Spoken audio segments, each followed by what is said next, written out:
Good morning, everybody. This is Tom Broussard. It is Tuesday, April 14th. I know, well into the quarantine with COVID-19. And I've given myself more time since we have more time these days with me talking and you, everybody listening as we go forward instead of my 3 minutes or my 5 minutes. So I'm going to take a little bit longer. It's a longer story. Again, part of this is with the Navy. You might remember an article a week or two ago of mine talking about submarines and toilet paper and the virus. We talked about that.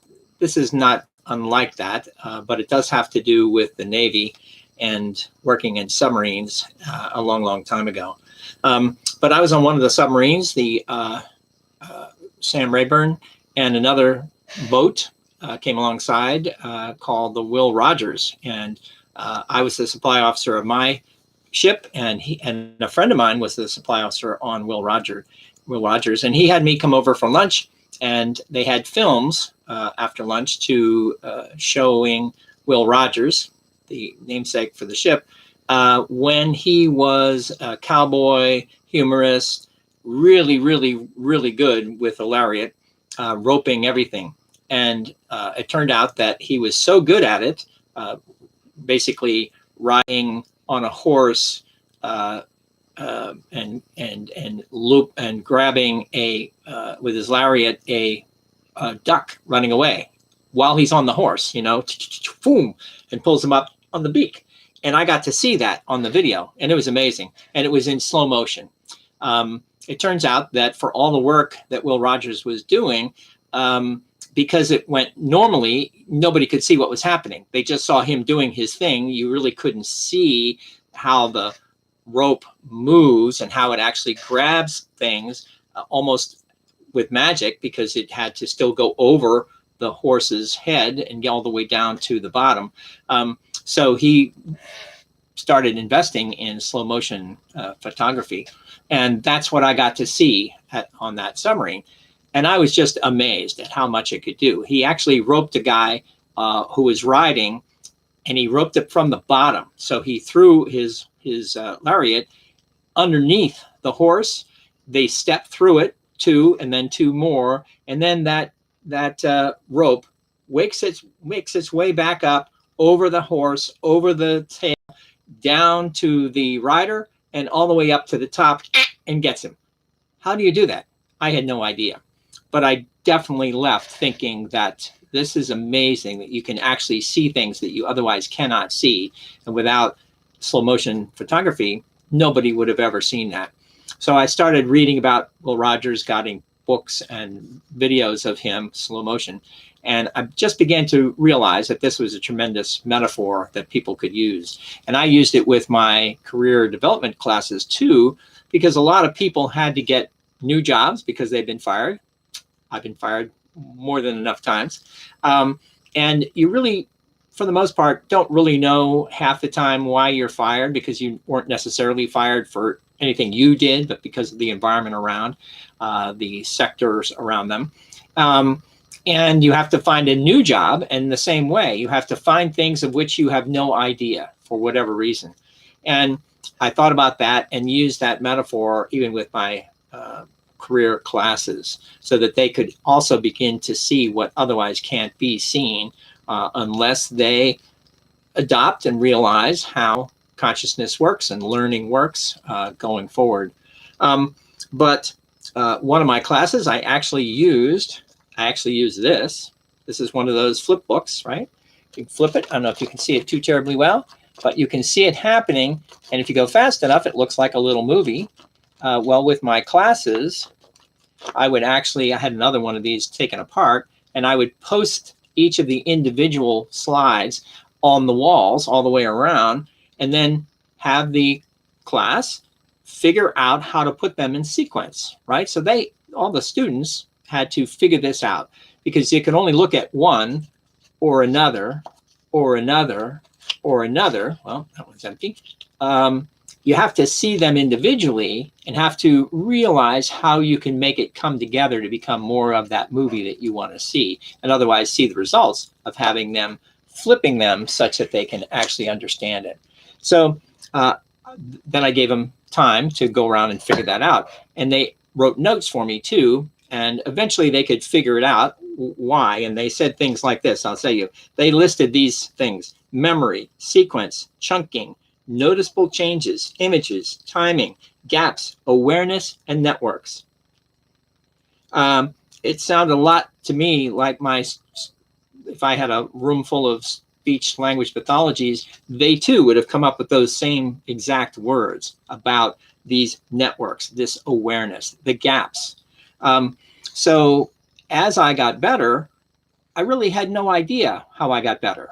I just, quote, got better. And I didn't understand for a long, long time how it was. And of course, there are good physical, neurological reasons now for getting better. You have to do all these activities that actually create additional neuromatter, brain matter, using this thing called plasticity, which we've had talked about before.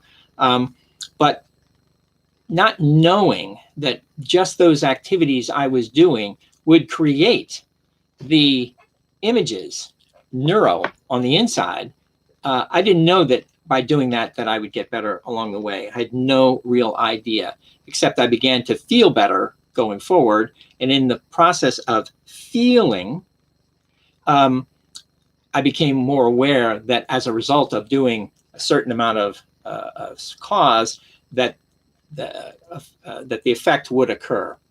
And I was completely unknown of what was happening in the middle, the black box of how recovery actually does happen. And other scientists have described that as tacit knowledge, basically that you cannot tell what you can already see, but had no appreciation for what it was. Otherwise called, as it says here, the threshold of awareness is what is often called tacit knowledge.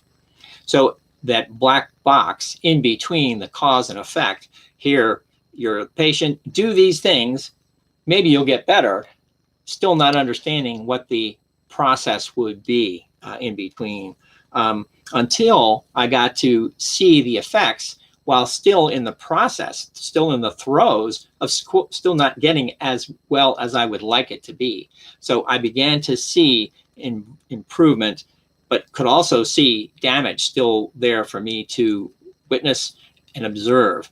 But even the process of witnessing and observing damage, as it turns out, brings in plasticity, and just seeing it lets you see less of what's wrong. Why? Because the brain, not unlike that lariat from Will Rogers, continues to do this constantly.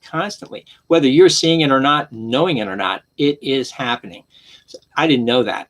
So even just the fact that I was thinking about it, studying it, understanding it, yes, I could see things getting better, but also began to see what was still more damage.